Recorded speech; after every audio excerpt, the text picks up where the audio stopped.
नमस्कार दोस्तों। कल्पना कीजिए एक ऐसा हथियार जो कुछ ही सेकंड में पूरा शहर मिटा सकता है। आज हम जानेंगे कि अलग अलग देशों ने परमाणु बम कैसे बनाया और इसने दुनिया को हमेशा के लिए कैसे बदल दिया। ये कहानी शुरू होती है दूसरे विश्व युद्ध से और खत्म होती है आज की खतरनाक वैश्विक राजनीति पर। चलिए शुरू करते हैं। सबसे पहला परमाणु बम यूनाइटेड स्टेट्स ने बनाया था। दूसरे विश्व युद्ध के दौरान अमेरिका को डर था कि जर्मनी पहले परमाणु बम बना लेगा। इसलिए 1942 में अमेरिका ने एक गुप्त मिशन शुरू किया जिसे मैनहट्टन प्रोजेक्ट कहा गया। 1 लाख से ज्यादा वैज्ञानिकों ने गुप्त रूप से काम किया। उन्होंने पाया कि परमाणु को तोड़ने से बहुत ज्यादा ऊर्जा निकलती है। 1945 में अमेरिका ने जापान के हिरोशिमा और नागासाकी पर 2 परमाणु बम गिराए। 2 लाख से ज्यादा लोगों की मौत हुई। जापान ने आत्मसमर्पण किया।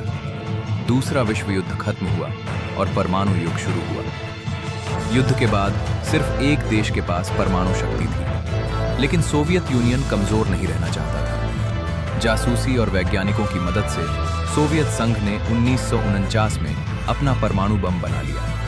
अब 2 दुश्मनों के पास परमाणु हथियार थे। इसी से शुरू हुआ शीत युद्ध। दोनों देशों ने हजारों परमाणु बम बनाए।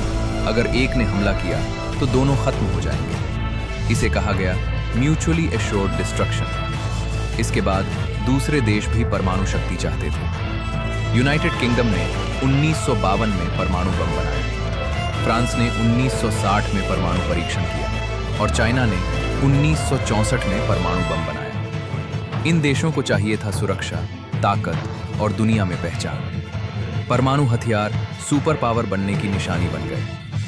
एशिया में इंडिया ने चीन के परमाणु परीक्षण के बाद खतरा महसूस किया। भारत ने 1974 में पहला परमाणु परीक्षण किया। इसे कहा गया शांतिपूर्ण परमाणु विस्फोट। 1998 में भारत ने कई परमाणु परीक्षण किए और आधिकारिक रूप से परमाणु शक्ति बन गए। भारत का मानना था कि परमाणु हथियार देश की सुरक्षा के लिए जरूरी है। भारत के बाद पाकिस्तान को डर लगा। पाकिस्तान को लगा कि भारत की ताकत बहुत बढ़ गई है, इसलिए पाकिस्तान ने अपना परमाणु कार्यक्रम शुरू किया। 1998 में पाकिस्तान ने भी परमाणु परीक्षण किए। अब दोनों देशों के पास परमाणु हथियार थे। दक्षिण एशिया दुनिया के सबसे खतरनाक परमाणु क्षेत्रों में शामिल हो गया। मध्य पूर्व में इजराइल ने चुपचाप परमाणु तकनीक विकसित की। इजराइल कभी भी खुलकर नहीं कहता कि उसके पास परमाणु हथियार है।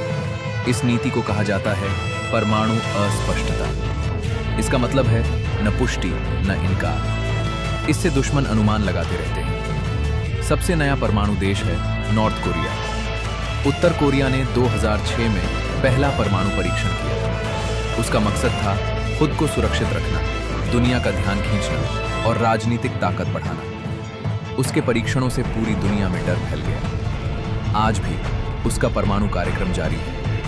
परमाणु हथियारों को रोकने के लिए कई देशों ने न्यूक्लियर नॉन प्रोलिफरेशन ट्रीटी पर हस्ताक्षर किए। इसका उद्देश्य था नए देशों को परमाणु हथियार बनाने से रोकना, पुराने हथियार कम करना और शांतिपूर्ण परमाणु ऊर्जा को बढ़ावा देना। लेकिन सभी देशों ने इसका पालन नहीं किया। कुछ देशों ने साइन नहीं किया, कुछ ने छुपकर हथियार बनाए और कुछ ने नियम तोड़े। आज सिर्फ 9 देशों के पास परमाणु हथियार है, लेकिन उनके पास इतनी ताकत है कि वे पूरी सभ्यता को कई बार खत्म कर सकते हैं। परमाणु हथियारों ने युद्ध बदला, राजनीति बदली और इंसानी इतिहास बदला। सबसे बड़ा सवाल ये है, क्या ये हथियार इंसानियत की रक्षा करेंगे या इंसानियत को खत्म कर देंगे? अगर आपको ये वीडियो अच्छा लैंड्स तो लाइक करें, चैनल को सब्सक्राइब करें और कमेंट में बताइए किस देश की कहानी आपको सबसे ज्यादा चौंकाने वाली लगी। धन्यवाद।